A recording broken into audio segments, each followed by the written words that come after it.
ನಮಸ್ಕಾರ. ಶ್ರೀ ಶಕ್ತಿ ಜ್ಞಾನದೇವಿ ವೀರಭದ್ರ ಬಸಪ್ಪನವರ ಪುಣ್ಯಕ್ಷೇತ್ರದಲ್ಲಿ 17/4/2026 ವಿಶೇಷವಾಗಿ ಶುಕ್ರವಾರ ವೈಶಾಖ ಅಮಾವಾಸ್ಯೆ ಬಂದಿರೋ ಕಾರಣದಿಂದ ಸಂಜೆ ಇಲ್ಲಿ ಒಂದು ವಿಶೇಷವಾಗಿ ಶ್ರೀ ಶಕ್ತಿ ಜ್ಞಾನದೇವಿ ಮತ್ತು ವೀರಭದ್ರ ಬಸಪ್ಪನ ಒಂದು ಕ್ಷೇತ್ರದಲ್ಲಿ ವಿಶೇಷವಾಗಿ ಒಂದು 5:15 ಹಿಡಿದು ಒಂದು 7 ಗಂಟೆ ಗಂಟ. ಯಾಕಂದ್ರೆ ಆ ಟೈಮಲ್ಲಿ ನಾವು ಯಾಕೆ ಮಾಡೋದು ಅಂದ್ರೆ ತಥಸ್ಥ ದೇವರುಗಳು ಸಂಚಾರ ಮಾಡ್ತಿರೋಂಥ ಒಂದು ಟೈಮ್ ಆಗಿರುತ್ತೆ. ಆ ಟೈಮಲ್ಲಿ ನಾವು ಶಕ್ತಿ ಹೋಮ ಮಾಡೋದ್ರಿಂದ ನಮ್ಗೆ ಮಾಟ ಮಂತ್ರ ಆಗಿರ್ಬೋದು, ಹೋಮಾಚಾರ ಆಗಿರ್ಬೋದು, ದೃಷ್ಟಿ ಆಗಿರ್ಬೋದು, ದಾಟ ಆಗಿರ್ಬೋದು, ಇನ್ನು ಮನುಷ್ಯನಲ್ಲಿ ಇರೋಂಥ ನೂರಾರು ಸಮಸ್ಯೆಗಳಿಗೆಲ್ಲನೂ ಆ ಟೈಮಲ್ಲಿ ತುಂಬ ಅತಿ ವೇಗವಾಗಿ ಉತ್ತರನ ಸಿಗುತ್ತೆ. ನಮ್ಮ ಒಂದು ಕಾರ್ಯಗಳು ಏನೇ ಮಾಡೋ ಫಲ ಅನ್ನೋದು ಅತಿ ವೇಗವಾಗಿ ಸಿಗುತ್ತೆ. ಈ ಹೋಮ ಅನ್ನೋದು ಮುಗಿದ ನಂತರ ಯಾಕಂದರೆ ವಿಶೇಷವಾಗಿ ಪೂರ್ಣಾಹುತಿ ಕೊಡ್ತೀವಿ. ಈ ಪೂರ್ಣಾಹುತಿ ಕೊಡೋದ್ರಿಂದ ಏನಾಗುತ್ತೆ ಅಂದರೆ ನಮ್ಮೊಂದು ಕೆಟ್ಟದ್ದು ಏನೇ ಇದ್ರೂ ಅಲ್ಲಿ ಅಮ್ಮ ಬಂದು ಆವಾಹನೆಯಾಗಿ ಒಂದು ತೊಗೊತಾರೆ, ಸ್ವೀಕರಿಸ್ತಾರೆ ಅನ್ನೋ ಒಂದು ಅರ್ಥ ಇರುತ್ತೆ.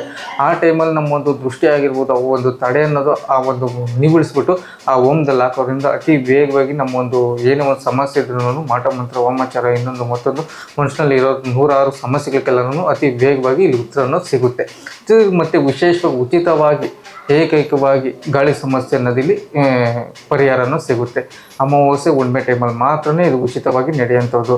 ಏಕೈಕವಾಗಿ ಸಂಜೆ ಒಂದು 4ರಿಂದ ಹಿಡಿದು ನೈಟು 10 ಅಥವಾ 11 ಗಂಟೆ ಗಂಟ ಇರುತ್ತೆ ಗಾಳಿ ಸಮಸ್ಯೆ ಅನ್ನೋದು ಪರಿಹಾರ ಮಾಡೋವಂಥದ್ದು. ಏಕೈಕವಾಗಿ ಬಂದು ಒಂದು 3 ಅಮಾವಾಸ್ಯೆ ಅಥವಾ 3 ಹುಣ್ಣಿಮೆ ಟೈಮಲ್ಲಿ 3 ಹುಣ್ಣಿಮೆ ಅಥವಾ 3 ಅಮಾವಾಸ್ಯೆ ಮಾಡೋದ್ರಿಂದ ಅತಿ ವೇಗವಾಗಿ ಗಾಳಿ ಸಮಸ್ಯೆ ಅನ್ನೋದು ಪರಿಹಾರ ಆಗುತ್ತೆ ಈ ಕ್ಷೇತ್ರದಲ್ಲಿ.